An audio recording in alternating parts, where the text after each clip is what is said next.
Hello बच्चों, स्वागत है आपका अपने YouTube चैनल विद्यार्थी विजन पे। मैं जिसान अहमद आज आपको कराने वाला हूँ कक्षा 9वीं की सामाजिक विज्ञान, जिसमें हम भूगोल विषय के बारे में पढ़ रहे हैं।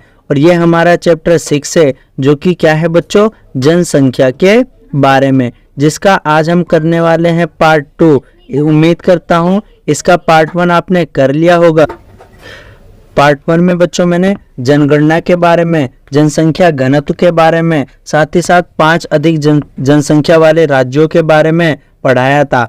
आज हम किशोर अवस्था, जनसंख्या से रिलेटेड कई सारे कानून, इन सभी के बारे में पढ़ने वाले हैं। आज की क्लास स्टार्ट करने से पहले बच्चों, आज का मोटिवेशनल कोट्स है कि रख हौसला वो मंजिल भी आएगा, प्यासे के पास समंदर भी आएगा, थक के ना बैठ ए मंजिल के मुसाफिर, मंजिल भी मिलेगी और मिलने का मजा भी आएगा।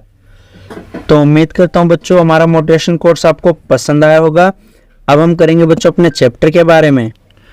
तो आज का हमारा पहला टॉपिक है बच्चों जनसंख्या वृद्धि के बारे में, यानी पॉपुलेशन ग्रोथ के बारे में। तो जैसा कि मैंने बताया था बच्चों, वृद्धि मतलब होता है समय के 2 अंतराल के बीच जनसंख्या में परिवर्तन, और वृद्धि सकारात्मक भी हो सकती है और नकारात्मक भी हो सकती है। तो जनसंख्या वृद्धि का अर्थ होता है किसी विशेष समय अंतराल में, जैसे कि 10 वर्षों के भीतर किसी देश या राज्य के निवासियों की संख्या में परिवर्तन। इस प्रकार के परिवर्तन को हम 2 प्रकार से व्यक्त कर सकते हैं। पहला है बच्चों सापेक्ष वृद्धि, और दूसरा है प्रति वर्ष होने वाली प्रतिशत परिवर्तन के द्वारा। यानी हम सापेक्ष वृद्धि भी देख सकते हैं जनसंख्या का, और प्रति वर्ष यानी हर साल में कितना होता है उसके बारे में भी हम देख सकते हैं। प्रत्येक दशक या 1 दशक में बड़ी जनसंख्या कुल जनसंख्या में वृद्धि का परिणाम है। पहले की जनसंख्या जैसे 2001 की जनसंख्या को बाद की जनसंख्या यानी 2011 की जनसंख्या को घटाकर इसे प्राप्त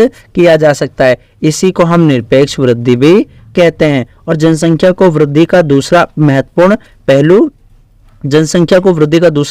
पहलू माना जाता है, और इसका अध्ययन प्रतिवर्ष प्रतिशत में किया जाता है। तो ध्यान रखना है बच्चों, आपको ऊपर नहीं समझ में आया तो आप देख लेंगे। जनसंख्या वृद्धि मतलब समय के 2 अंतराल में जो परिवर्तन होता है उसे हम जनसंख्या वृद्धि कहते हैं। जैसे 2001 की जनगणना में 102 करोड़ आबादी थी, बाद में कितनी हो गई बच्चों, 121 करोड़। तो यहाँ से यहाँ पे इन दोनों के बीच में जो अंतर आएगा, इसी को हम बोलते हैं बच्चों जनसंख्या वृद्धि बोलते हैं। क्या बोलते हैं? जनसंख्या वृद्धि बोलते हैं। और जनसंख्या वृद्धि 2 प्रकार से निकालते हैं। एक होता है बच्चों 10 की वृद्धि, एक होता है वार्षिक वृद्धि। यानी 10 की यानी हर 10 साल में कितनी आबादी बढ़ती है, जैसे 17.6% हमारी हर 10 की वृद्धि में बढ़ती है। और वार्षिक वृद्धि कितनी है बच्चों, 1.64%, यानी हर साल में हमारे वहाँ पे बड़ी जनसंख्या का 1.64% बढ़ जाती है। और ये दूसरा जनसंख्या वृद्धि का दूसरा महत्वपूर्ण चरण है। यदि बच्चों हमारे वहाँ पे हमें लगेगा 1.64% जो वार्षिक वृद्धि बहुत कम है, लेकिन आप सोचिए यदि हमारी आबादी 140 करोड़ है और 140 करोड़ का 1.64% यानी लगभग 1.5 या 2 करोड़, 2 या 3 करोड़ आबादी हर साल हमारे वहाँ पे क्या होती है, बढ़ जाती है। इसी को हम जनसंख्या वृद्धि तो यदि प्रतिवर्ष 2% वृद्धि की दर का अर्थ होता है कि दिए हुए किसी वर्ष के मूल संख्या में प्रत्येक 100 व्यक्तियों पर 2 व्यक्ति अधिक हो जाती है। यानी यदि 100 व्यक्ति है ना, तो अगले साल कितने हो जाएंगे, 2 प्लस हो जाएंगे, यानी 102 व्यक्ति हो जाएंगे। इसे वार्षिक वृद्धि दर कहा जाता है। भारत की आबादी 1951 में 3.610 लाख से बढ़कर 2011 में 12.100 लाख हो गई थी। यानी 121 करोड़ आबादी हमारी अभी हो गई है। 1951 से लेकर 81 तक जनसंख्या की वार्षिक वृद्धि बच्चों नियमित रूप से बढ़ रही थी। ये जनसंख्या में तीव्र वृद्धि की व्याख्या करती है। यानी हमारे वहाँ पे जनसंख्या तीव्र तरीके से बढ़ती हुई चली गई। 51 में क्या था, जनसंख्या 3.610 लाख से 1981 में 6.80 लाख हो गई। किंतु 81 में वृद्धि धीरे धीरे कम होने लगी थी, और इस दौरान क्या था, जन्म दर में तेजी से कमी आई थी। फिर भी केवल 1990 में कुल जनसंख्या में 1.820 लाख की वृद्धि हुई थी। इतनी बड़ी वार्षिक वृद्धि इससे पहले नहीं हुई। इस पर ध्यान देना भी जरूरी है, क्योंकि भारत की आबादी बहुत ही ज्यादा है। तो इसमें बताया गया बच्चों की 51 से 81 तक किस प्रकार से भारत की जनसंख्या बढ़ती चली गई थी, और साथ ही साथ में बीच में क्या हुआ था, जन्म दर में कमी आई। अगर पूछे बच्चों जनसंख्या वृद्धि के तीन चरणों में हम समझ सकते हैं, पहला चरण, दूसरा चरण और तीसरा चरण। पहले चरण में क्या होता है, जनसंख्या बहुत कम बढ़ती है। दूसरे चरण को हम विस्फोट का चरण कहते हैं। और यदि आपसे पूछे भारत की आबादी बच्चों सिर्फ 1921 में माइनस में गई थी, वो भी -0.3%। उसके बाद भारत की आबादी हमेशा बढ़ती ही गई थी। आपको ध्यान रखना है, जब विशाल जनसंख्या में कम वार्षिक दर लगाया जाता है तब इसमें सापेक्ष वृद्धि बहुत अधिक होती है। जब 10 करोड़ जनसंख्या में न्यूनतम दर से भी वृद्धि होती है तब भी जुड़ने वाले लोगों की कुल संख्या अधिक ही होती है। यानी हमारी जनसंख्या अधिक है तो उसमें अगर कम जनसंख्या वृद्धि भी है ना, जैसे 140 करोड़ आबादी है, यदि इसकी 1.67% वार्षिक वृद्धि भी है ना, जब भी ये बहुत ही अधिक है।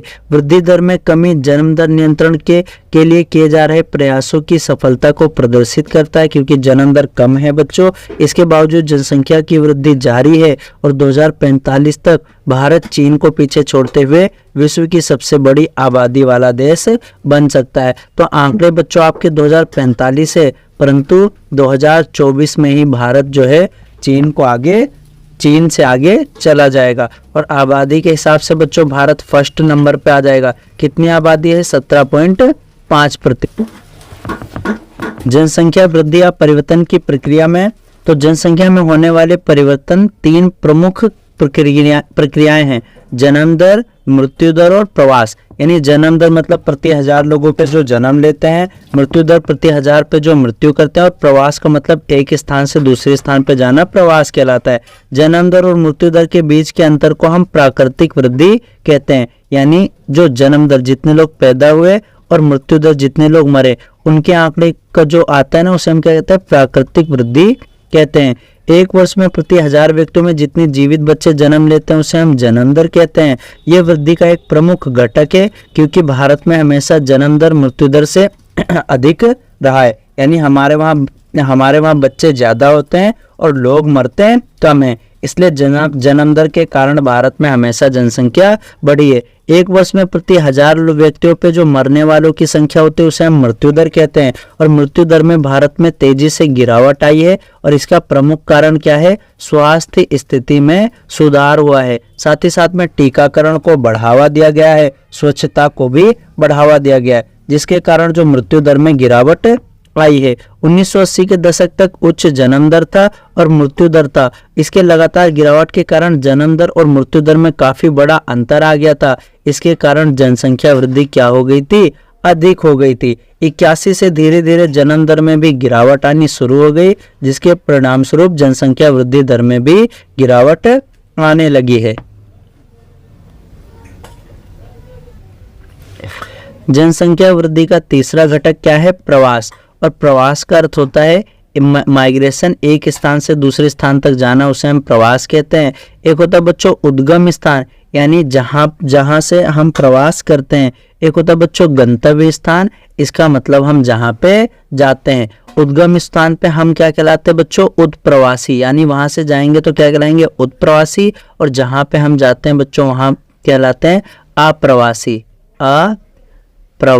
उत्प्रवासी और अप्रवासी कहलाते हैं। यदि पूछे लोगों का एक क्षेत्र से दूसरे क्षेत्र में चले जाने को हम प्रवास कहते हैं। प्रवास आंतरिक यानी देश के अंदर होता है, जैसे एक जगह से दूसरी जगह, दिल्ली से मुंबई चले गए, है ना, बिहार से हम आ गए दिल्ली कमाने के लिए। एक होता है अंतर्राष्ट्रीय, यानी जो दो देशों के बीच में हो सकता है, जैसे भारत के लोग सऊदी चले जाते कमाने के लिए, उसे हम अंतर्राष्ट्रीय प्रवास कहते हैं।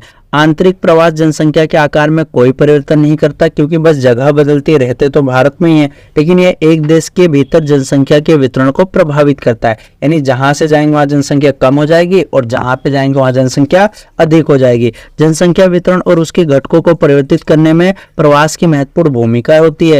भारत में अधिकतर प्रवास ग्रामीण से शहरी क्षेत्रों की ओर होता है। यदि पूछे गांव के लोग शहर क्यों जाते हैं, कमाने के लिए, स्वास्थ्य के लिए, शिक्षा के लिए, इलाज के लिए शहर जाते हैं। इसलिए गांव से अधिकतर लोग कहाँ जाते हैं, शहर जाते हैं, और शहरों में जनसंख्या अधिक हो जाती है। और शहरों में कितनी जनसंख्या है, 31% जनसंख्या निवास करती है ना। क्योंकि ग्रामीण क्षेत्रों में अपकर्षक कारक प्रभावी होते हैं। ये ग्रामीण क्षेत्रों में गरीबी और बेरोजगारी की प्रतिकूल अवस्थाएं हैं। नगर का अभिकर्षण प्रभाव रोजगार में वृद्धि और अच्छे जीवन स्तर को दर्शाता है। तो यानी गांव में ऐसी सुविधाएं नहीं होती, शहरों में कई सारी सुविधाएं होती है, रोजगार होता है, अच्छा जीवन स्तर होता है, इसलिए लोग गांव से कहाँ चले जाते हैं, शहर चले जाते हैं।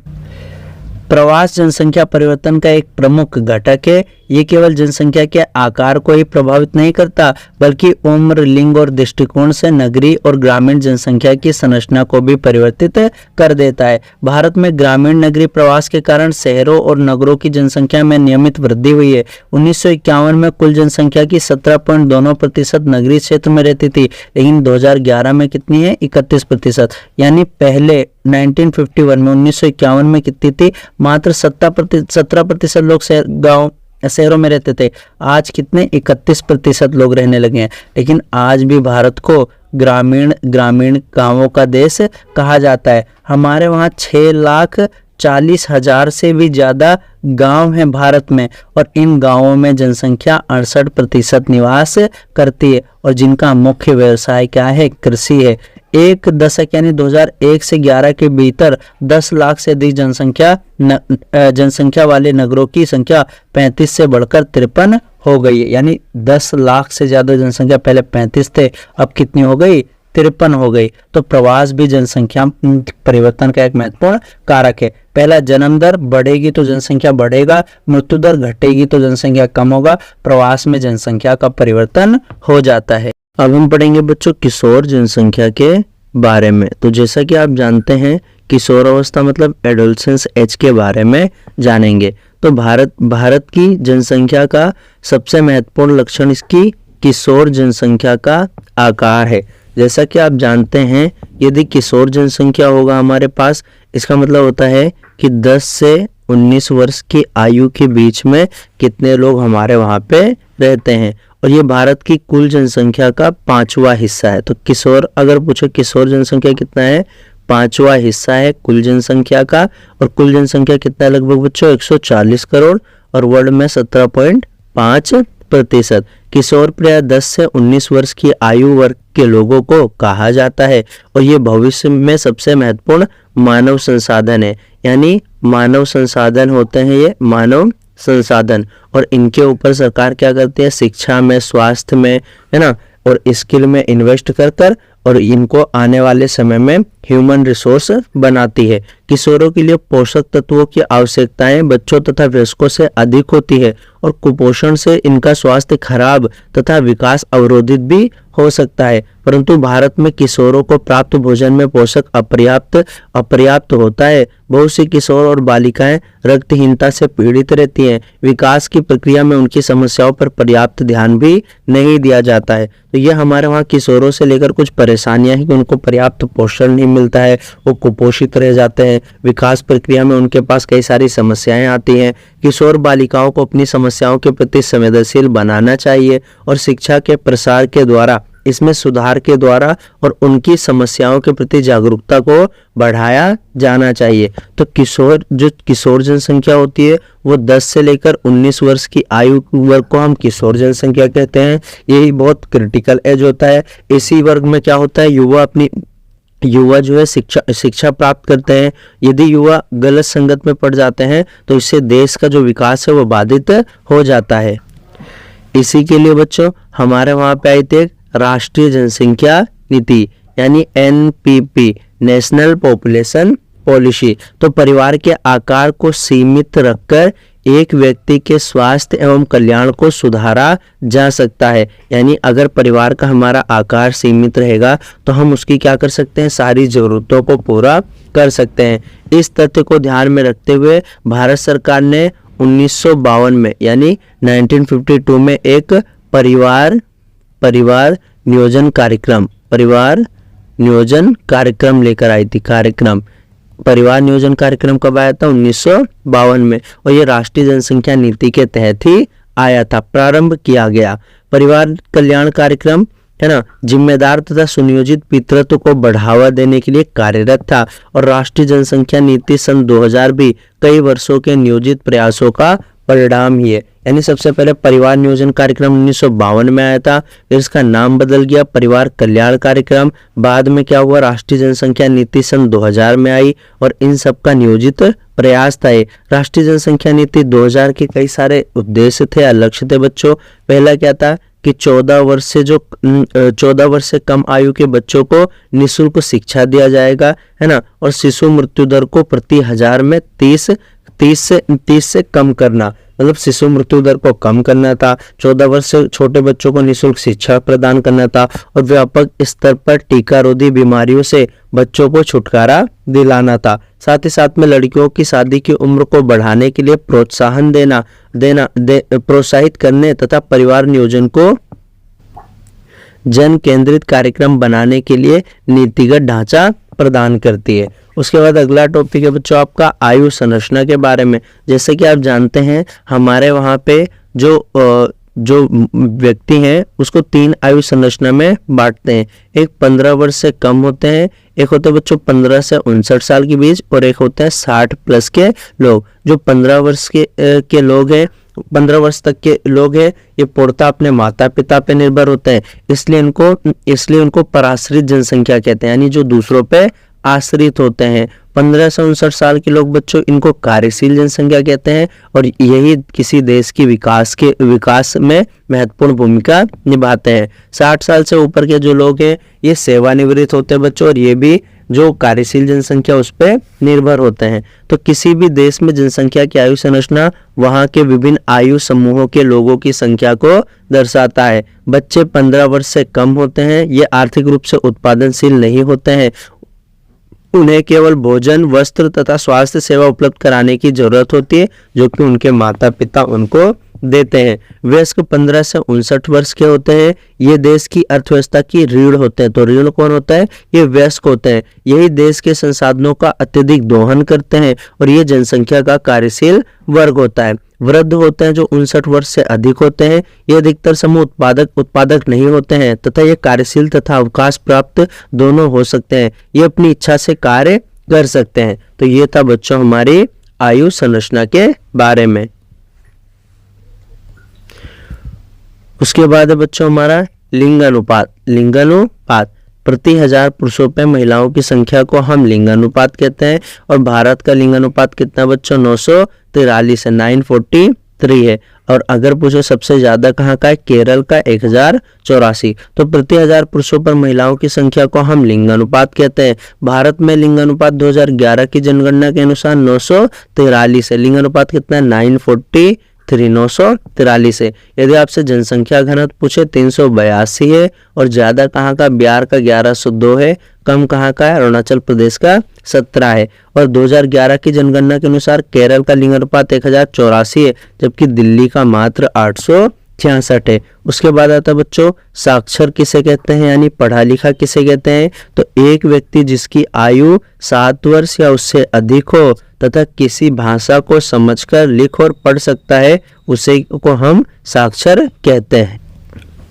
भारत की साक्षरता दर, यानी हम इसमें पढ़ेंगे भारत की जो साक्षरता दर है उसके बारे में। तो भारत की साक्षरता स्तर में लगातार सुधार हो रहा है। 2011 की जनगणना के अनुसार देश की साक्षरता 74.08% है, यानी 74% लोग हमारे वहाँ पे क्या है, साक्षर हैं, जिसमें पुरुष की साक्षरता 74% है और इसमें मेल और फीमेल की अलग है। मेल की, पुरुष की कितने बच्चों 82% साक्षरता है और महिलाओं की 65% साक्षरता है, यानी सारे पुरुषों में 82% पुरुष पढ़े लिखे हैं और महिलाओं में 65% महिलाएं पढ़ी लिखी है। भारत में सबसे अधिक साक्षरता वाला राज्य भी कौन सा है, केरल है, जहाँ पे सबसे ज्यादा साक्षरता है, 93% लोग पढ़े लिखे हैं। भारत में सबसे कम साक्षरता वाला राज्य कौन सा है, बिहार है, यानी बिहार के लोग सबसे कम पढ़े लिखे हैं और यहाँ मात्र 63% लोग ही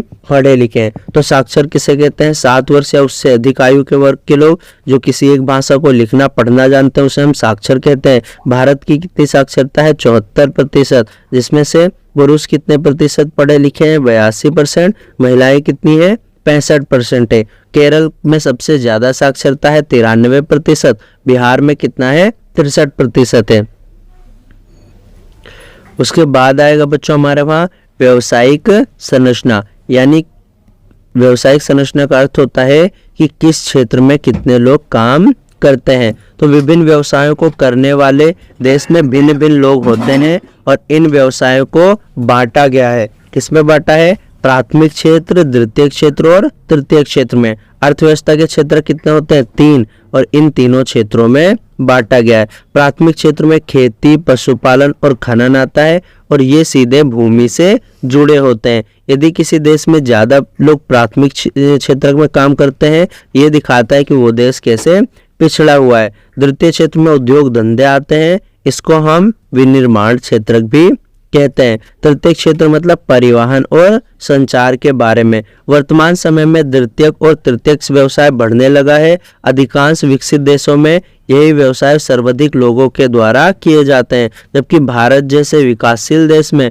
प्राथमिक कार्य करने वाले लोगों की संख्या अधिक है। आज भी हमारे वहाँ 50% से ज़्यादा जनसंख्या कृषि करती है।